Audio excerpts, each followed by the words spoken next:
Hello everyone, Adam here, and today I will be talking about A Plague Tale: Innocence from Asobo Studios and published by Focus Home Interactive. In this End and Explain, I'll go through the entire story and hopefully provide context into the game's ending, including why the antagonist smiles at the end of the game and what exactly happens to the rats. But before we begin, please vote on the next game I should cover. The options are Control from Remedy Entertainment or The Walking Dead Season 1 from Telltale Games. Also remember to like this video and subscribe, as 90% of my viewers are not subscribed and I would like to change that. A Plague Tale: Innocence takes place in 1348 France and opens up with our protagonist Amicia de Rune, a 15-year-old teenager on a hunt with her father Robert de Rune outside their estate. Amicia is shown to be a talented tracker and warrior. Her father has trained her effectively as she takes on the Knight's Challenge, effortlessly showcasing her precise aim with her sling. We also see that Amicia's relationship with her father and mother are strained due to most of their attention being placed on Hugo, her younger brother who has a special condition that we don't know much about. Amicia's dog Lion tracks a boar and the hunt begins. When chasing their wounded target, Amicia finds the boar has been completely gutted and Lion is grabbed away into a mysterious pit. Why she didn't attempt to pull the dog from the hole is just beyond me. The two return home to organize a party to investigate this new threat. It's also here we get to see how wealthy Amicia and her family really are, with many servants and a large castle to live in. I mean, just look at this estate, it's humongous. Amicia sees her mother Beatrice, who speaks coldly towards her daughter after Amicia tells her about Lion's death. I mean, she's just a ray of sunshine. It's also here where we get the first look at Amicia and Hugo's relationship. Despite having a strained relationship due to their father and mother giving more attention to Hugo and being less attentive to Amicia's need, she dearly cares for her little brother, who looks like a perfectly healthy 5-year-old boy, but looks are deceiving. Outside, strange soldiers round up everyone and execute Robert. After refusing to give up his children, we find out that these soldiers are part of the Inquisition. Hugo and Amicia sneak out of the castle while everyone is being executed, with the servants unwilling to give up the kids. I mean, my god, you're faced with death and you're still loyal to these rich people? That is just loyalty beyond anything. The kids meet up with Beatrice, and it's here where we're given a short tutorial about sneaking. Their mother decides to stay behind for some reason, while her and her servant barely hold off the leader of the soldiers, while telling Amicia to locate Leventius. Seriously, he stabs through the door and he could have just easily opened it and given chase to the siblings, but plot armor, I guess. Amicia and Hugo run from the pursuing soldiers as loud sounds of ground bursting open are heard in the background. They dive into a river to avoid the soldiers and make it to a small town. It's here that Amicia lies to Hugo when the boy asks about his mother, instead focusing on their survival. When inside the town, they find that a plague is going around. The citizens refuse to help the kids, and eventually they even come to a burn-in where a local grief case and nutjob, Conrad Malford, incites the villagers to kill the siblings because they're responsible for the plague, apparently. I mean, it's complete nonsense, but he's completely stricken with grief, and we get more context about why he's doing this later on in this chapter. Amicia and Hugo run and are saved by an elderly woman named Clevie. She offers the kids hospitality and clean clothes, making note that she misses her grandchildren. She also goes as far as to help Amicia rebuild her primary weapon, her sling. Hugo begins acting out, banging a hammer on the floor, which will alert the hostile villagers to their location. He's demanding to see his mother, and Amicia, unable to handle him, blurts out that she's dead. Hugo, enraged, throws a tantrum and runs off as Amicia gives chase. Hugo is caught, and Amicia, acting on instinct, slings a rock into the man's head, killing him. Shocked by her actions, she has to recover quickly to save Hugo from another threat. Remember Conrad? Well, he's back. We get a bit more context into Conrad and why he's acting this way. His son was killed during the plague, and he wants someone to blame, or he wants to die himself. Unfortunately, Amicia has to kill him because he's wielding a giant hammer and makes it very clear that he fully intends to kill both Hugo and Amicia. Amicia and Hugo hide in the church from the mob and find Father Thomas. At first, he's reluctant, but he sees Hugo's pendant and realizes they're de Runes and agrees to help them locate the path to Leventius. It's here that Thomas explains the sickness spreading but he's not able to provide content. But when they reach the tunnels which will lead to Laurentius's farm, the lights go out and we get a first look at the cause of the plague: vicious rats that swarm and kill Thomas. Amicia quickly notices that the rats hate light and use this to navigate the tunnels. When we reach in the end, they find the rat nest, which is composed of human bodies and fecal matter, basically the stuff of nightmares. Amicia and Hugo make it to the farm while avoiding the Inquisition and meet Laurentius and his student Lucas. Laurentius is infected and dying, but explains that Hugo has an ancient evil in their family's blood. Him and Beatrice try to slow the progress, but with the Inquisition on them, they must hide at a hidden palace called Chateau de l'Ambroge. Laurentius orders Lucas to finish the ignifier before they can leave. Amicia and Lucas use a pig as bait to get inside Laurentius' lab, to Hugo's vexation. I mean, yeah, the rats do prefer living things, as shown within the giant battlefield we'll later encounter, but they could have killed the pig humanely, as the rats also consume dead flesh. When inside, Amicia learns how to create the ignifier, but unfortunately Laurentius dies in his home as the rats trigger a fire. The three of them leave the farm by boat, but strangely the rats don't give chase, stopping short at the river despite rats being notoriously great swimmers. I mean, the boat does have a torch at the end of it, but they could have at least swam halfway. It doesn't really make sense, it's just plot armor. While heading to Chateau de l'Ambrage, Lucas reveals to Amicia Hugo may be infected with something called the Prima Macula, but it's cryptic and he doesn't fully understand what it is, just that Hugo is infected with it. The three of them decide to head to the aqueduct, which will lead them to the castle. The three of them travel through a recent battlefield between the French and the English. In gruesome detail, the three of them have to walk over dead bodies of soldiers, navigating past the Inquisition and the rats. At the end of the chapter, we see the same looters from the beginning of the chapter being questioned by a soldier, and they use the siblings as a distraction to get away. Amicia and Hugo are captured, but Lucas gets away. Inside the English camp, Amicia awakes and finds out that she and Hugo are being ransomed, but fortunately one of the looters saves her by unlocking the cage. Her name is Malene, and she's talented at lockpicking, and along with her brother Arthur, help Amicia and Hugo escape. When at the exit, we see that the Inquisition were the ones who paid, but unfortunately the three of them have to escape by any means necessary, with the help of Arthur, who is left behind unfortunately. Hugo and Amicia get to Malene's hideout, where we learn that she and Arthur are vagabonds who ran away from their abusive father and intended to ransom the siblings given their background, as they were told by Lucas they were wealthy. The three of them decide to sleep things off while waiting for Arthur, but are forced to leave when the Inquisition soldiers track them down. The three of them find Lucas and save him.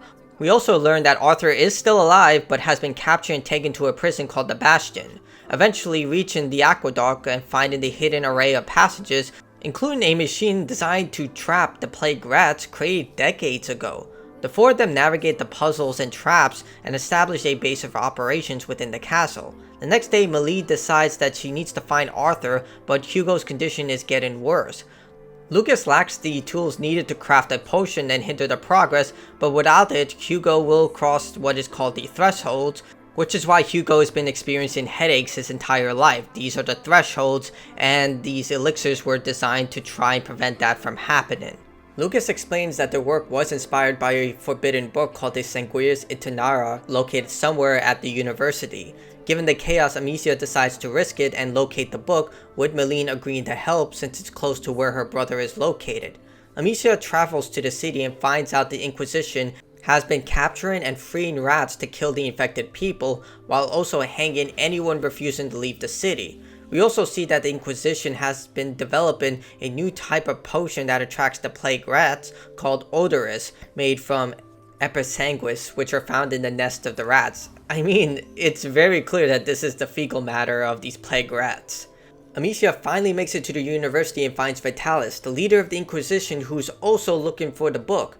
Vitalis has been infected with the plague virus and is looking for a type of remedy to slow the progress as they look for a cure. The book is locked behind a special door crafted by a very talented blacksmith that Vitalis unfortunately killed, and now is using his son, who also aided with the door, to try and open it and grab the book.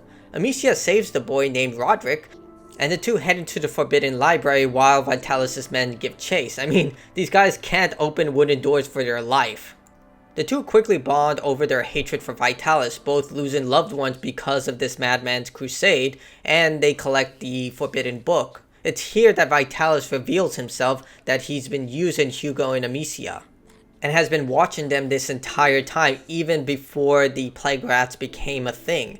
After Vitalis was bitten, he ordered the raid on their homes to capture Hugo, but for what purpose is currently unknown. We'll find out later on. The two of them eventually escape the Inquisition and head to the castle, where they provide the book to Lucas, who is infatuated by the forbidden knowledge. 3 weeks pass, and everyone is stressed living at the castle, constantly under siege of the rat plague. Hugo is not getting better despite Lucas's best efforts because he lacks the tools to properly treat him. Amicia and Lucas decides to head home to search for Beatrice's lab and any notes about her work to help Hugo. We also see that Malene is back with her brother, with Arthur telling them that Beatrice is alive. While they decide not to tell Hugo about this, you can see that he clearly overhears them. I mean, I can understand why they don't want to tell him, because remember what happened when Amicia blurted out that Beatrice was dead? The kid literally ran into a hostile village and almost got himself killed. He's not a smart boy. Amicia returns home with Lucas to find it overflowing with rats that are acting strange. They're spinning around in circles. We also see that the soldiers stationed there have been overwhelmed by the plague rats, and you can choose whether to let them live or kill them, but there is an achievement to let them live. When inside, Amicia notices that the rats are not eating the bodies of Robert or the servant. Instead, they seem to be protecting them for some reason, with the rats also showing off their new technique where they swirl around like a twister and take out fires. When reaching inside Beatrice's office, they find nothing, but strangely, Hugo's room is left untouched despite the rest of the property swarming with rats. Amicia tells Hugo of a hidden area after being questioned by Lucas, and come to the conclusion that's where Beatrice's true lab is located. After a literal gauntlet of fighting rats and locating the hidden lab, Lucas is successful in crafting the elixir. After its completion, the rats suddenly stop attacking, with Lucas cryptically saying they know. I would like to provide my hypothesis on this, but it would kind of destroy the entire video, so I'll save it towards the end. Amicia administers the potion successfully, but Hugo sneaks out afterwards to search for Beatrice after he gets better. Amicia does give chase, but suffers a dangerous fall, and a set of guilt dreams set in, with Amicia feeling like she failed to protect Hugo. I mean, she did her best. She's still a 15-year-old girl. All of the main cast are teenagers, going against impossible odds, such as the Inquisition and man-eating rats. They're just kids trying to survive, and it's truly heartbreaking. We see that Hugo turned himself into the Inquisition, and his blood is taken for some reason. We'll find out later why. When escaping, we see all of Vitalis' operations, including that he believes he's doing this for the benefit for everyone, to save himself from the plague, but in reality, he's doing this for power. It's so obvious. While following Nicholas, we learned that the rats have been slowly trying to connect all the nests into one using the bodies of the dead, and that the Inquisition have been breeding a new type of white pale rat. These white rats are unaffected by the light, and Hugo cannot hear them, and I put that in quotation marks, with Inquisition bleeding innocent people to keep them fed. Hugo finds Beatrice and frees her, but she rarely asks about Amicia's well-being. She's such a great mother to both her kids, I mean really. I mean, Hugo isn't smart either.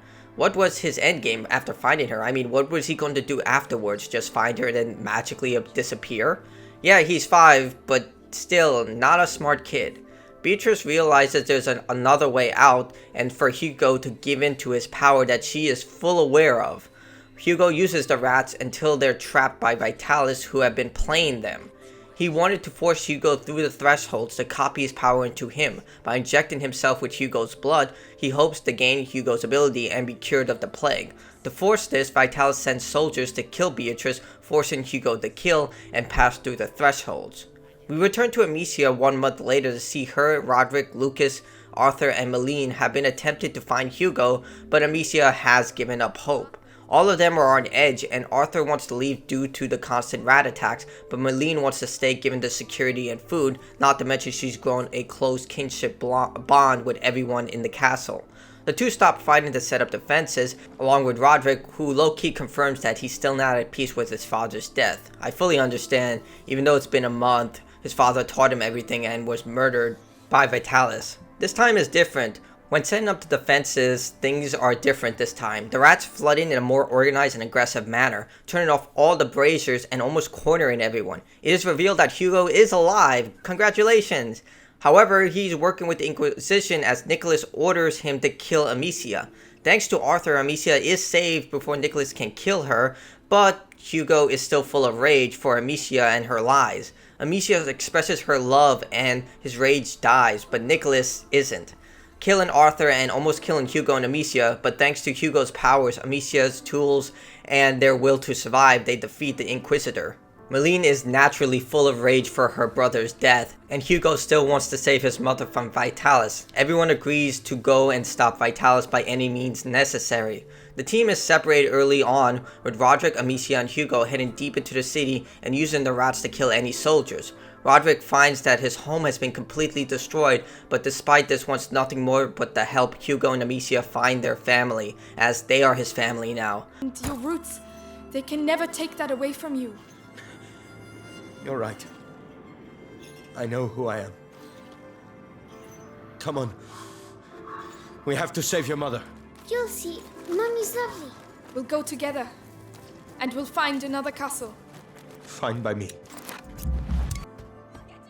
The team make it to the final gates leading to Vitalis' location, but highly trained archers are guarding the area. Using a carriage, Roderick volunteers to push it so Amicia and Hugo can take cover behind it.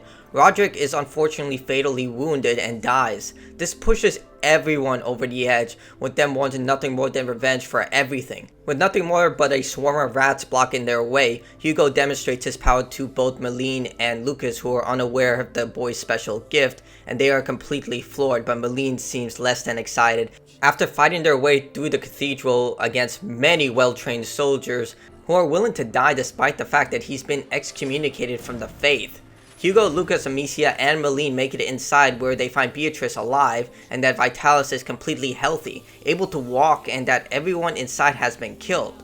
Vitalis reveals Hugo's blood has been incorporated into his own, allowing him full control of the white rats we saw earlier in the game. And the bodies all over the cathedral are of his following. He literally fed them to the white rats to keep them alive. It is absolutely revolting. Why would anyone follow this insane person? Vitalis unleashes his hordes of rats against everyone, but they prove to be too much for Hugo's rats because they can stay in the light.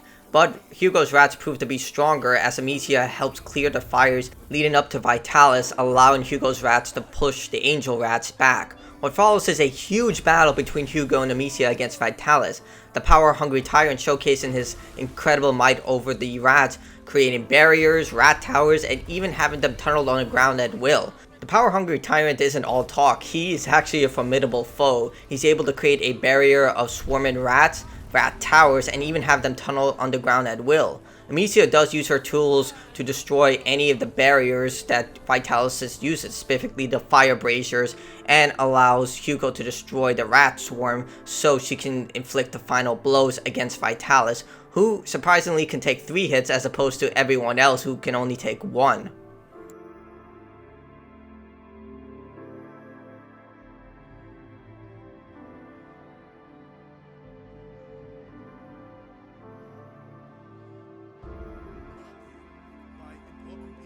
3 days later, all the rats in the plague have seemingly disappeared. Authorities are still looking for Hugo and Amicia, but vague descriptions are being thrown around, allowing them to evade capture. Only Lucas remains with the kids along with their mother as Malene leaves. Hugo and Amicia, along with Lucas and Beatrice, who is still resting after months of torture, decide to leave France for a new home. And this is where A Plague Tale Innocence ends. So let's explain some of the more cryptic points within the game. The Macula gives the user control over the plague rats, and as shown in the mosaics and Castle Chateau de la Branche, people created defenses in case this happened again. The rats are new beings, and it's possible they're slaves to the Macula user's will, even if it hasn't fully been awakened yet. As seen, they are protecting Hugo's loved ones even in death. Since Lucas created the elixir, it's possible they're aware of the smell and its effects, and it will free them, so they allowed Amicia and Hugo to go. Before Hugo reunited with Amicia, he was with Vitalis for months, training and crossing the thresholds, most likely forcing the boy to kill, as he is shown to have no more sympathy when killing the soldiers with Amicia. With such a profound impact, Vitalis has left his mark on Hugo, and now will live on through Hugo because of these actions, and that's why he's smiling. He will surpass death by living on in the very being that he sought to become.